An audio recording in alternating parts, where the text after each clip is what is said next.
إن الحمد لله نحمده ونستعينه ونستغفره ونعوذ بالله من شرور أنفسنا ومن سيئات أعمالنا من يهده الله فلا مضل له ومن يضلل فلا هادي له أشهد أن لا إله إلا الله وحده لا شريك له وأشهد أن محمدا عبده ورسوله قال الله عز وجل يا أيها الناس اتقوا ربكم الذي خلقكم من نفس واحدة وخلق منها زوجها وبث منهما رجالا كثيرا ونساء واتقوا الله الذي تساءلون به والأرحام إن الله كان عليكم رقيبا يا أيها الذين آمنوا اتقوا الله حق تقاته ولا تموتن إلا وأنتم مسلمون يا أيها الذين آمنوا اتقوا الله وقولوا قولا سديدا يصلح لكم أعمالكم ويغفر لكم ذنوبكم ومن يطع الله ورسوله فقد فاز فوزا عظيما أما بعد فإن أصدق الحديث كتاب الله وخير الهدي هدي محمد صلى الله عليه وسلم وشر الأمور محدثاتها وكل محدثة بدعة وكل بدعة ضلالة وكل ضلالة في النار. Ikhwatal Islam rahimani wa rahimakumullah. Marilah kita senantiasa terus meningkatkan keimanan dan ketakwaan kita kepada Allah Subhanahu wa taala dengan berusaha terus beribadah hanya kepada Allah Subhanahu wa taala, mentauhidkannya dan menjalankan syariat-syariatnya yang telah diturunkannya melalui kitabnya ataupun melalui lisan Rasulullah sallallahu alaihi wa ala alihi wasallam. Terlebih di bulan yang mulia ini, di bulan Rajab, bulan haram yang amal-amal saleh dilipat gandakan oleh Allah Subhanahu wa taala. Oleh karenanya, marilah kita senantiasa meningkatkan amal saleh kita dimanapun dan kapanpun kita berada. Salawat dan salam atas Nabi kita Muhammad sallallahu alaihi wa ala alihi wa sahbihi wasallam. Ikhwatal iman rahimani wa rahimakumullah. Surat Al-Kahfi merupakan di antara surat-surat yang dimuliakan oleh Allah Subhanahu wa taala, yang dilebihkan oleh Allah Subhanahu wa taala. Rasulullah sallallahu alaihi wasallam bersabda sebagaimana yang diriwayatkan oleh sahabat yang mulia Abu Sa'id Al-Khudri radhiyallahu anhu, Rasulullah sallallahu alaihi wasallam bersabda, "Man qara'a surat Al-Kahfi yawm al-jum'ah adha'a lahu min an-nur ma baina al-jum'atayn." Rawahu al-Hakim wal Baihaqi wa sahahahu Al-Albani rahimahullah. Rasulullah sallallahu alaihi wasallam mengatakan, barang siapa yang membaca surat Al-Kahfi pada hari Jumat, maka Allah Subhanahu wa taala akan berikan dia cahaya di antara dua Jumat. Para ulama kita menjelaskan tentang makna dari cahaya dalam hadis tersebut, yaitu bahwasanya siapa saja membaca surat Al-Kahfi pada hari Jumat, maka dia akan terjaga dari maksiat sebagaimana dia mendapatkan cahaya sehingga dia terhindar dari keburukan-keburukan. Dan makna yang lain disebutkan oleh para ulama bahwasanya makna cahaya pada hadis tersebut adalah bahwasanya kelak pada hari kiamat orang yang membaca surat Al-Kahfi maka akan bersinar cahaya dari dua telapak kakinya dan akan memancar ke wajahnya di antara dua Jumat.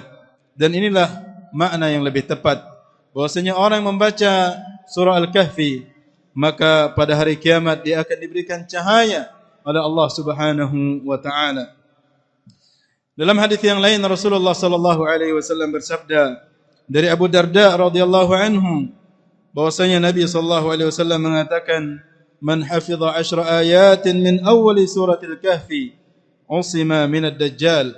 Barang siapa yang membaca atau menghafal 10 ayat dari 10 pertama dari surat Al-Kahfi, maka Allah Subhanahu wa taala akan selamatkan dia dari fitnah Dajjal.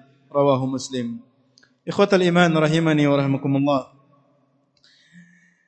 Surah Al-Kahfi adalah surah yang sangat mulia, dan pelajaran-pelajaran yang berharga di dalamnya adalah pelajaran yang sangat luar biasa, yang sepantasnya kita kaji, yang sepantasnya kita petik, kita ambil pelajaran-pelajaran dari surah Al-Kahfi.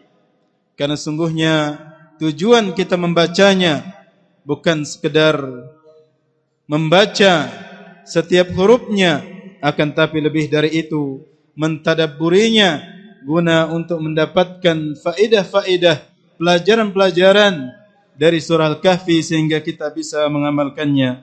Ikhwatal iman rahimani wa rahmakumullah. Pada kesempatan yang singkat ini, khatib ingin menyebutkan dua faedah penting dari surah Al-Kahfi, dari sekian banyak faedah yang disebutkan oleh para ulama, yang disimpulkan oleh para ulama dari surah yang mulia ini. Yang pertama, al-ilmu ala qadri as-sabr. Bahwasanya ilmu itu akan didapatkan oleh seorang penuntut ilmu tergantung dengan tingkat kesabarannya. Semakin tinggi kesabaran seorang penuntut ilmu, maka semakin luas pula ilmu yang akan didapatkannya. Semakin tinggi kesabarannya, maka semakin dalam pemahamannya terhadap ilmu tersebut. Seorang penuntut ilmu, seorang santri, di dalam mengarungi bahtera ilmu, pasti dia akan mendapatkan cobaan dan rintangan dalam perjalanannya menuntut ilmu, dan itu sebuah keniscayaan, bukan sebuah khayalan.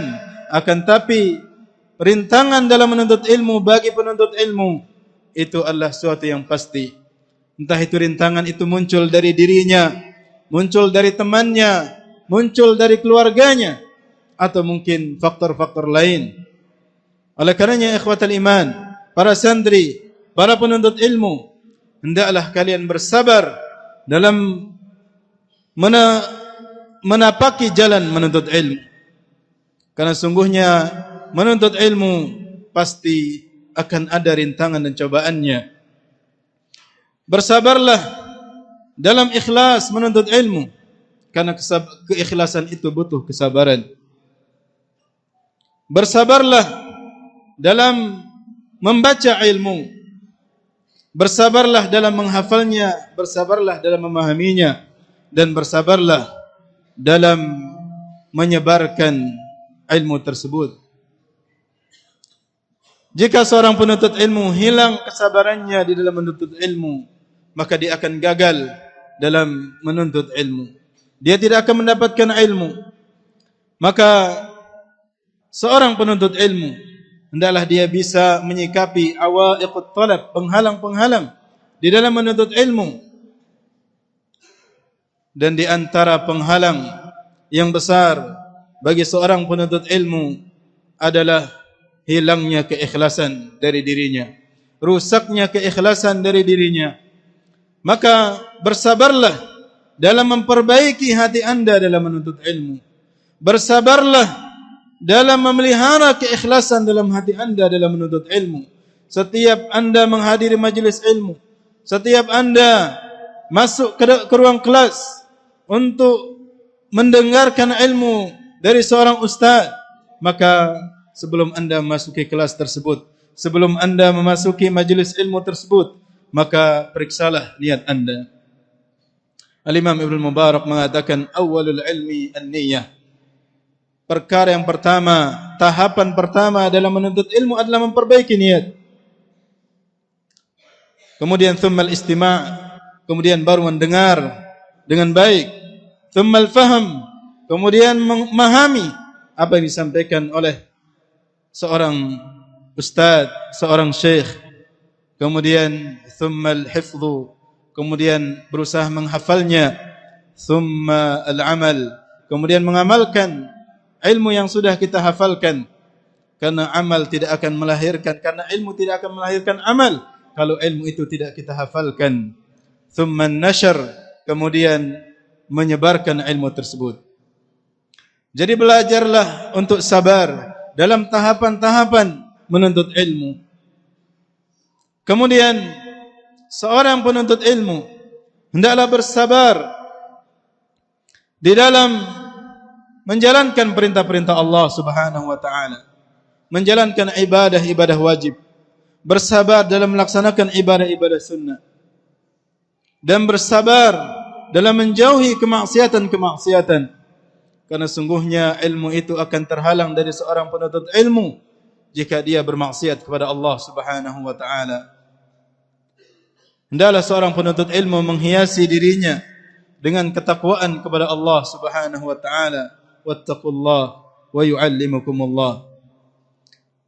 Dan kemaksiatan itu akan menghalangi dari ilmu yang bermanfaat. Kita sering mendengar ungkapan al-Imam Asy-Syafi'i rahimahullahu taala ketika mengadu kepada gurunya Waqi'. Beliau mengatakan, syakautu ila Waqi'in su'a hifdhi fa arsyadani ila tarkil ma'asi. Aku mengadukan kepada guruku Waqi' rahimahullah tentang buruknya hafalanku.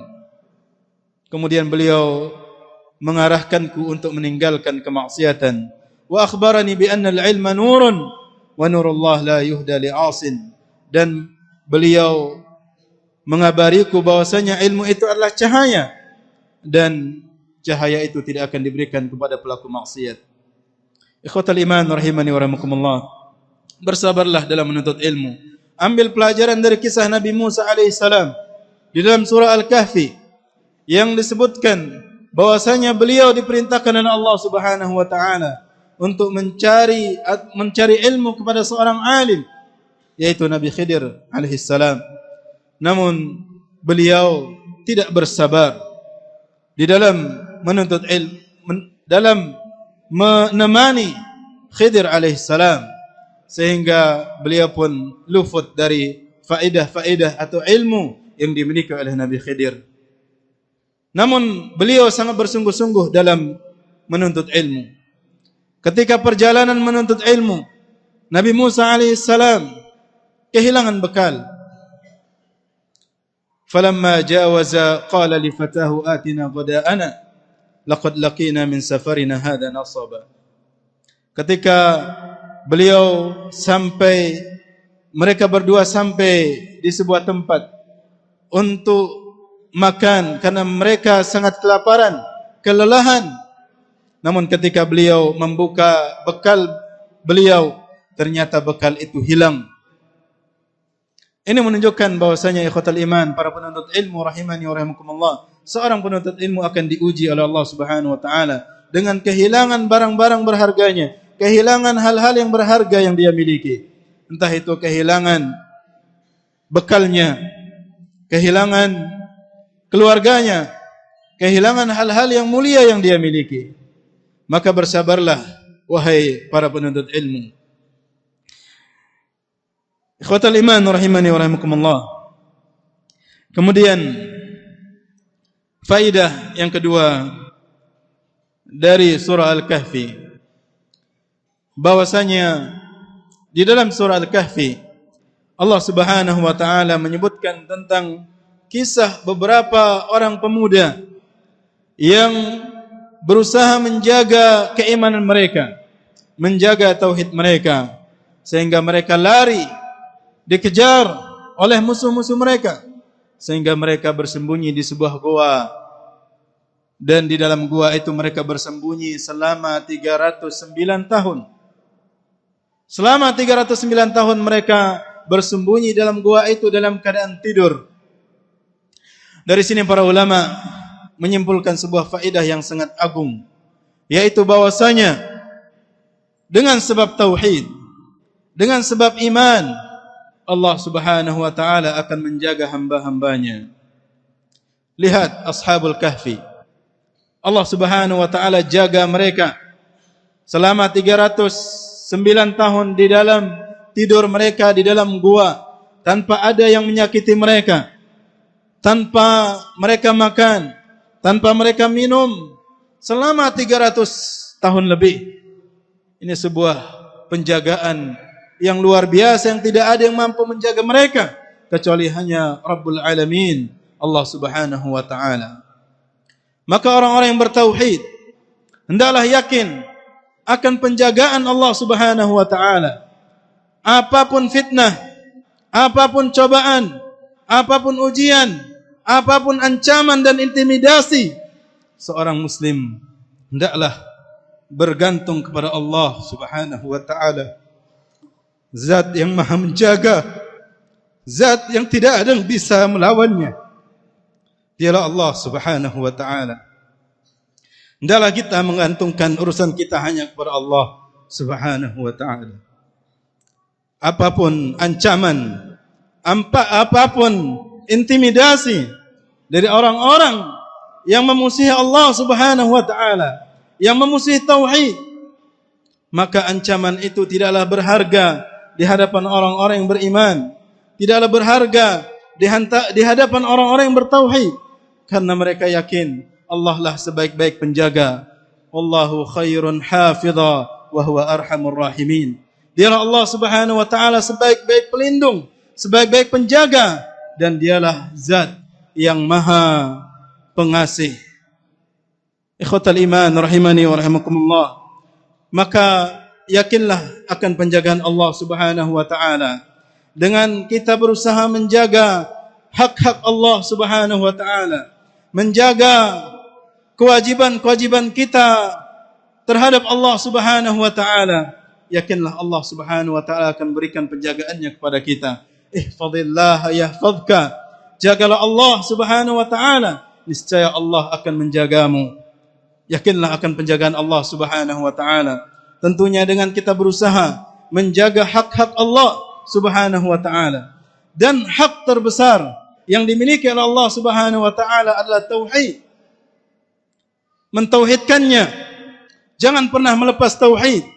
Apapun yang terjadi, apapun fitnah yang terjadi, tauhid itu hendaklah dijaga dan dipertahankan meskipun jiwa dan raga kita menjadi taruhannya.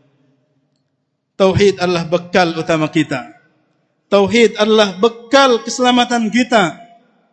Karena sungguhnya tauhid itulah yang merupakan sebab keselamatan seorang. Apabila seorang tidak bertauhid kepada Allah, menyekutukan Allah, melakukan kesyirikan, maka Allah akan mencabut jaminan keamanan dari dirinya.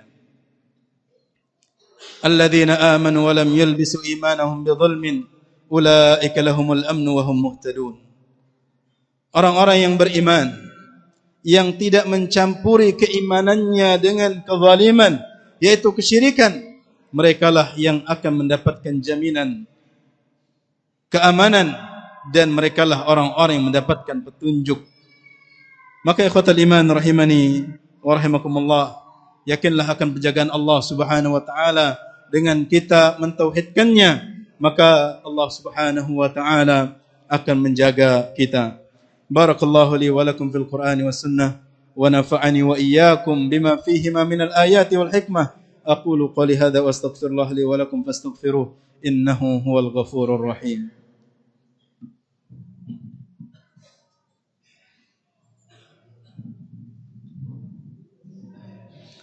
Alhamdulillah ala ihsanih wa syukru lahu ala taufiqih wa amtinanih.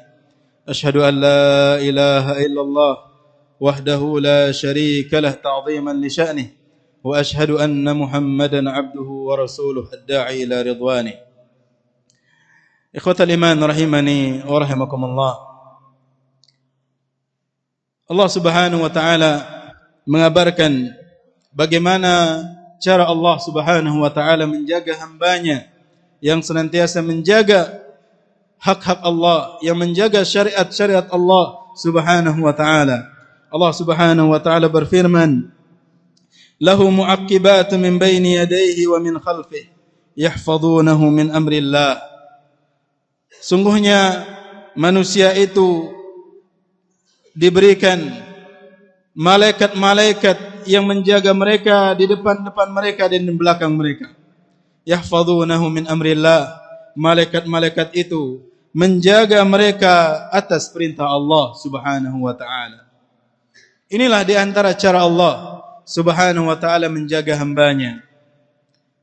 Zat yang maha kuasa mewakilkan atau memerintahkan kepada para malaikatnya untuk menjaga hamba-hambanya. Tentunya bukan karena Allah tidak mampu secara langsung menjaga kita, namun dari situ kita mengambil pelajaran bahwasanya Allah yang maha kuasa mampu menguasai makhluk-makhluknya yang kuat dan besar, yaitu para malaikatnya. Maka ikhwatal iman rahimani wa rahimakumullah, hendaklah kita mengambil pelajaran dari surah yang mulia ini, surah Al-Kahfi, surah yang berusaha kita baca setiap hari atau mungkin setiap pekan, setiap hari Jumat dan setiap malam Jumat. Ambillah pelajaran-pelajaran yang berharga darinya. Sungguh pelajaran yang berharga di dalamnya sangatlah besar, sangatlah banyak. Tidak bisa kita sampaikan dalam satu majlis atau dalam satu khutbah. Namun teruslah belajar, mengambil faedah-faedah dari ayat-ayat Allah Subhanahu wa taala agar kita semakin beriman dan yakin akan Allah Subhanahu wa taala, beriman dan yakin akan kekuasaan Allah Subhanahu wa taala. Innallaha wa malaikatahu yusalluna 'alan nabi ya ayyuhalladzina amanu sallu 'alaihi wa sallimu taslima. Allahumma salli 'ala nabiyyina Muhammad wa 'ala ali Muhammad kama sallaita 'ala Ibrahim wa 'ala ali Ibrahim innaka Hamidum Majid. Wa barik 'ala Muhammad wa 'ala ali Muhammad kama barakta 'ala Ibrahim wa 'ala ali Ibrahim innaka Hamidum Majid. Allahumma a'izz al-islam wal muslimin wa adhill asy-syirka wal musyrikin wa dammir a'da'aka a'da'ad-din. Allahumma ansur al-muslimin al-mustad'afin fi kulli makan. Allahumma ansur al-muslimin al-mustad'afin fi kulli makan ya aziz ya jabbar. Allahumma arina al-haqqa haqqan warzuqna ittiba'ah wa arina al-batila batila warzuqna sinabah. Allahumma thabbit qulubana ala dinik. Allahumma ya muqallibal qulub thabbit qulubana ala dinik wa ala ta'atik. Wa ya musarrifal qulub sarrif qulubana ila ta'atik. Allahumma rabbana zalamna anfusana wa illam taghfir lana wa tarhamna lanakunanna minal khasirin. Rabbana atina fid dunya hasanah wa fil akhirati hasanah wa qina adzaban nar. Wa sallallahu ala nabiyyina Muhammad wa ala alihi wa sahbihi wa sallim. Wa akhiru da'wana anil hamdulillahi rabbil alamin.